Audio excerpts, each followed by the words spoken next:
So what does the future of advertising within the NFT space look like? Well, this is my thesis of how it's going to play out over the next 12, 24, 36 months. And I think more importantly, how you can take advantage of this and actually turn this into a career or just make a little bit of extra money on the side. So let me break it down for you. So the same way that we had the influencer marketing hype bubble run, where you had sort of smaller kind of micro influencers, even some of these bigger influencers, and they were actually doing promotions for brands. So these brands would pay someone, like a fitness person, someone to kind of wear a hoodie or wear some yoga pants, something like that.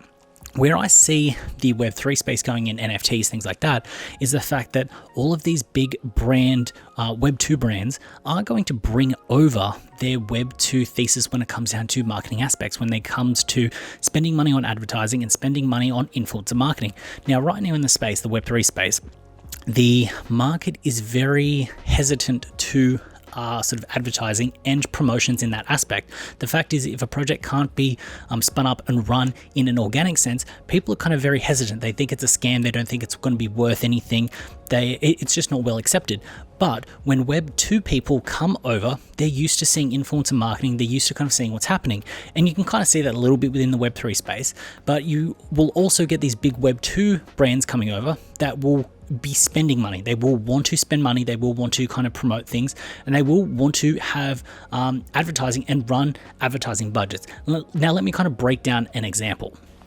Say you're Reebok. You're launching an NFT project in the next 24 months time, and it's going to run up about sort of $5 million. What the marketing department's going to do, what the CMO is going to do, is the CMO is going to be like, okay, we're going to be running something that is going to generate us $5 million worth of profit, so we need to spend $1 million on advertising, marketing, and promotions. Now, what will happen is you will have these marketing people that will need to spend money on advertising, on brand alignments, on promotions, on collaborations, on activations, things like that. Now, what this means is it means that you're then going to have these brands actively spending that money. That's what they're going to do. And then at the moment, currently right now, most people aren't accepting paid promotions. They're not accepting paid advertisements. They're not accepting those things. The ecosystem in Web3 isn't set up for that because we don't accept it. But very soon, those brands will come in and demand doing it. So what you're going to have is you're going to have brands that are willing to spend money on a product, be it advertising and promotions, but you're not going to have the supply of people that are willing to supply it to them. So where this kind of leads the space and opportunity right now is to place yourself in a position to become this micro influencer, to become this person that can essentially take these brand promos, alignments, things like that. Now, I know this sounds very taboo. This doesn't actually seem like it aligns with Web3 and what it is, but you need to take a step back. You need to think about who is going to be onboarding the billions or trillions of dollars into the Web3 space. And it's going to be big Web2 brands that have 10, 20, $30 million to spend. It's going to be those Web2 people that are willing to kind of run up and spend that kind of money. So when you start to think about it this way, you're going to have these brands that are willing to spend money that are going to spend the money somewhere. And you're going to have a glut of people that aren't necessarily willing to promote it in a way and in a sense that is unbiased. The idea is that you can have someone within the space promoting a project, but not trying to promote it organically, going, hey, this is a paid promotion. Hey, this is a review.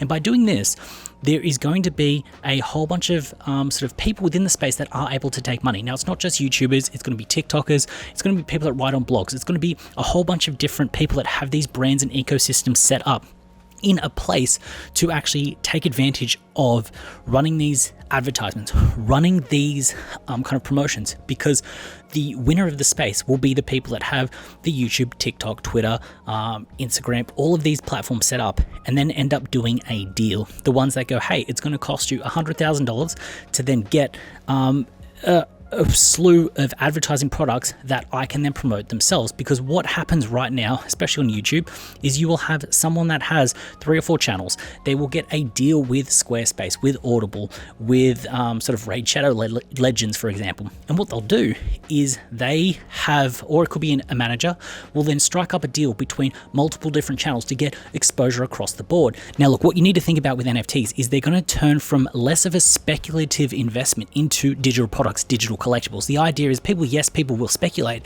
but they're going to eventually just turn into products that you can buy digitally, the same way that you can buy a kind of a skin, or the same way that you can kind of buy a music track.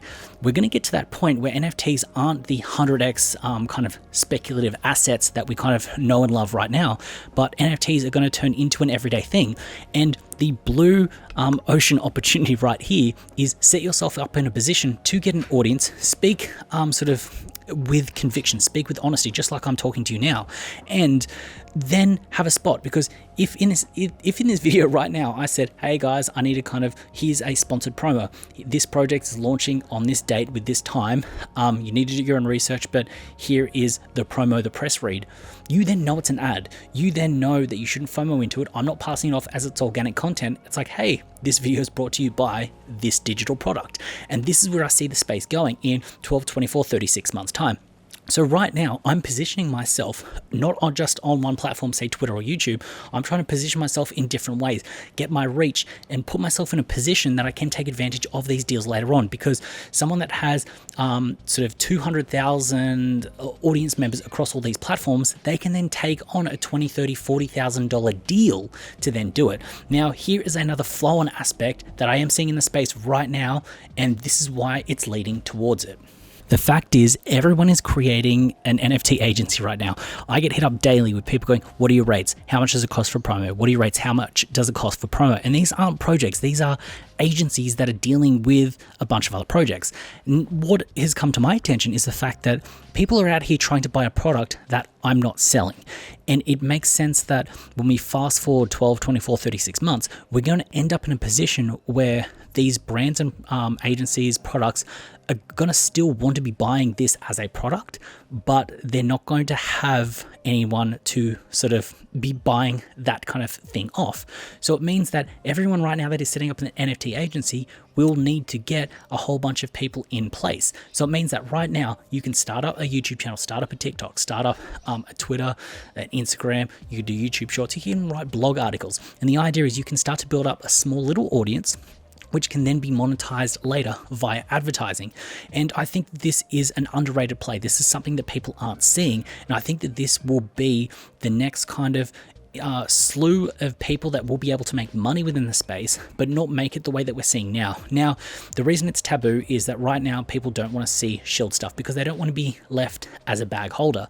But when we get bigger, more authentic brands within the space, it is going to make sense that these brands are going to want to pay for promotions. They're going to want to get spots on YouTube things, but they're also going to be buying billboards. They're going to be buying spots on television shows, buying spots within streaming services like Netflix, things like that. This is going to happen. This is like 100% going to happen. You can already see it now. The fact is, some people, crypto YouTubers, will do sort of advertising for FTX, for Coinbase, for some of these things. So it makes sense for us to take a step back, and these big Fortune 500 companies that actually have the money and have the ability to sort of spend on some advertising will actually do it.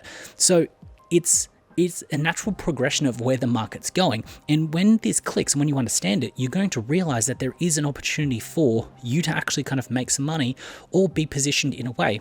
Now, the other aspect is everyone wants to kind of start up this NFT agency. They're going to have to front the risk of trying to make that sort of brand succeed. If they don't succeed, their reputation is tarnished. Their goal is hindered on someone else selling out the project being sold out. But you could actually succeed just by kind of putting out your deliverables, because it's on them to see if the audience stacks up, if the crossover works, how things work, how things happen.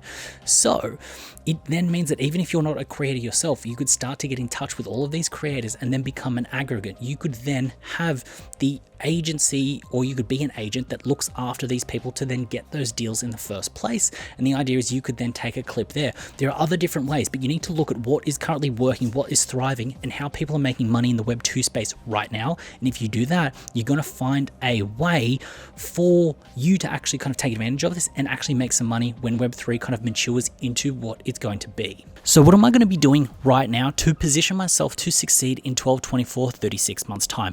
I'm looking at and thinking about the behaviors of those Web 2 decision makers that will be coming into Web 3, because that is how you will succeed in the future. Don't think about the here and now. Think about how things work right now, because sort of 6 to 9 months ago in the NFT space, things were different. We didn't have a whitelist meta. That kind of thing didn't work. In 12 months time, the whitelist meta will most likely have gone and we'll be on to something else, something new. So how can you position yourself to get the opportunities, get the value, and make a little bit of money in the future? You need to think about what is going to happen in the future, and more importantly, the decision makers that are making those decisions, because that is more important than actually getting the meta right, but what the decision makers are going to do, so you can end up being in the mix at that point in time.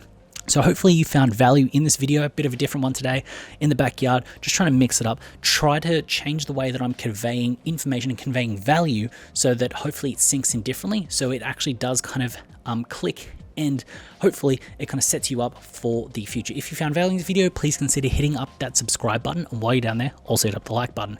As always, it's been a pleasure having you with me. I look forward to seeing you in the next one.